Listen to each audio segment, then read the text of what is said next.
What is going on, everybody? I am back today to talk about a Christmas themed horror movie. And I was actually really excited to watch this because I went on Shudder and I noticed that they had uploaded this director's at least most of their filmography. And what I find so interesting about this director, she has made, I think, 4 or 5 movies so far in her career, and she's only 20 years old. And as someone who went to film school, that is incredibly impressive. And it just goes to show she has these ideas and wants to bring them to life on screen. And it doesn't necessarily mean she has a huge budget or the ability to like cast any actor or actress that she wants to, but she just brings people on and gets these things done. And it's very difficult to make a movie. And so I respect her for doing so. And this movie has a ton of trans and queer representation in it. And I love trans and queer horror. I think it's so important to get horror movies from those voices. And so that made me really excited to watch this movie. And the film I'm going to be discussing with you today is Carnage for Christmas. Carnage for Christmas is directed by Alice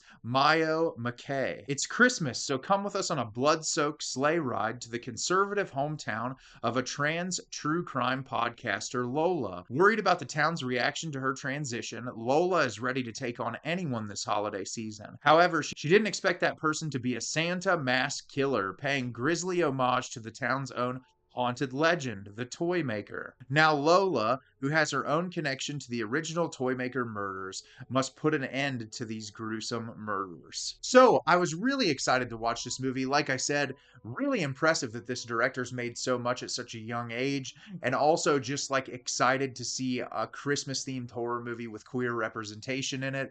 And this is what I'll say. This is one of those movies where I respect the hell out of the director for what she's attempting to accomplish here. And I think there's a lot of good, but I don't think the movie is good, unfortunately. I think there's a lot of great framework here as a director that she is doing things that really impress me, kind of against the grain and the norm. And there's a lot of good from some of the performances and some of the execution of the script, but there's also a lot left to be desired. This movie, it's not something I'm going to be thinking about in 2 weeks, and it's not going to be something that I'm probably going to want to revisit. And I think that there's a lot of framework here for this director to create something that's truly special. And I haven't seen any of her other work, so I can't really comment on that. But I'll talk about what I think about this movie as a whole today as I break it down for you. So at the beginning of the movie, we are introduced to Lola, who, as the plot description states, is a trans true crime podcaster who lives in the big city. And we're introduced to her character doing one of her podcasts at the beginning of the movie, talking about this murder that happens. And we find out early on that she is going back to her hometown for the holidays. And she talks about this story about this person called the Toymaker and this legend that her town has where these kids would go into this house and try to summon this Toymaker.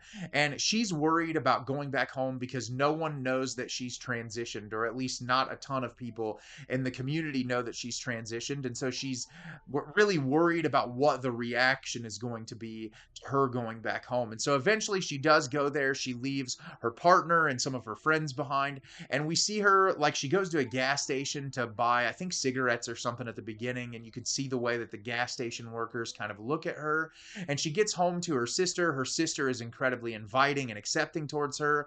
But even like one of the queer people in the house is kind of poking at her for being trans, like acting sort of mean about it. And we can see that not everyone in the community is super accepting of her. Well, at the same time of her coming back home, someone dressed in a Santa costume starts going around and murdering people in the community. And the film is this true crime podcaster, Lola, trying to figure out who is this killer and why are they murdering these specific people. So like I said, this is a movie I really respect what the director is going for here, but I don't think the movie is very good as a whole. But I am going to start with the positives because I think that's really important, is to discuss what about this movie works.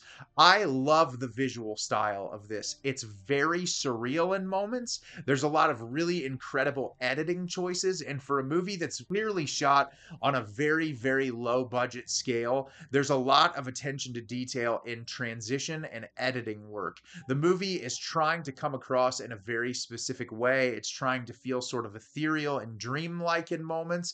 And I appreciate that through the use of color, especially. There's a lot of really great moments where I liked the lighting a lot and how the lighting would kind of change the entire mood of a scene. And there were so many moments where I was just completely and totally immersed because of the editing and because of the way that this thing was shot. And I think for the low budget that it was clearly shot on, there's a lot of attentiveness to detail in the cinematography. The performances in this movie, some are not so great, but I do think the actress that plays Lola does a really fantastic job.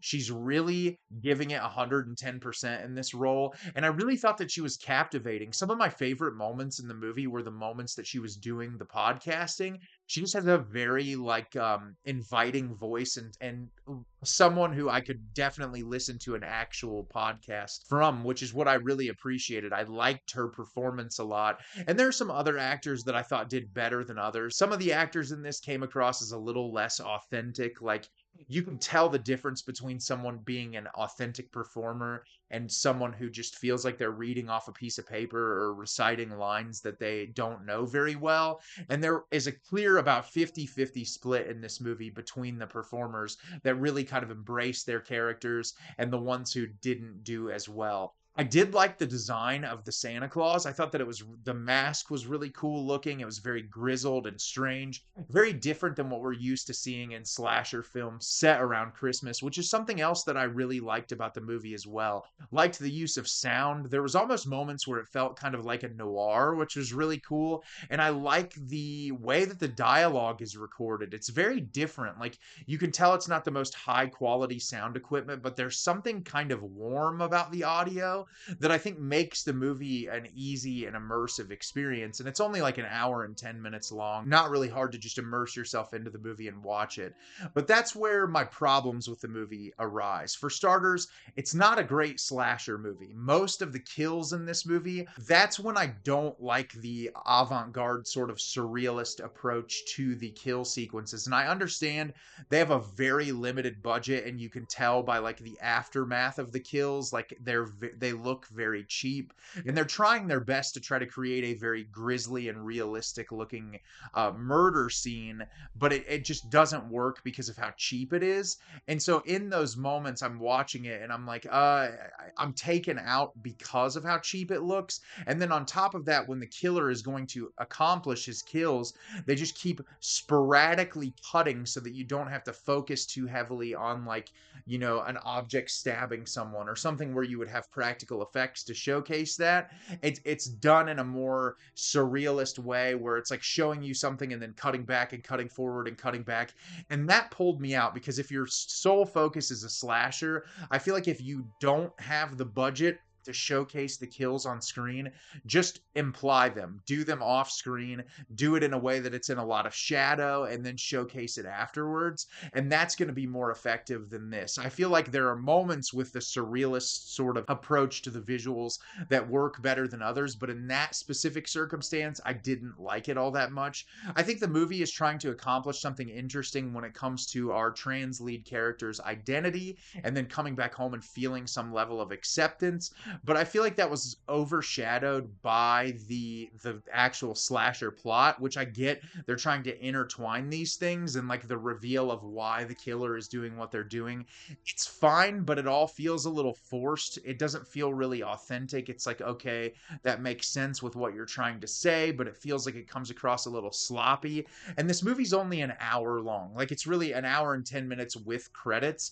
And so I feel like you don't get a whole lot of time with any of these characters to care all that deeply, other than like if you care about trans and queer people and you want them to thrive and succeed and be accepted, which obviously I do. But I wanted more with these characters. I wanted to understand their motivations a little bit better. I wanted to see a little bit more depth brought into a lot of these characters. I feel like there were some throwaway characters that were inserted that just didn't hold my attention all that much. And that's why it just feels like there's a lot of great moments, but like overall, when the movie ended, I felt like it was just incredibly unsatisfying. Like they try to kind of showcase the trauma that the character is going to have to live with after that situation, but I wasn't a huge fan of the way that scene was shot either. It didn't come across in a really like gritty or emotionally authentic way.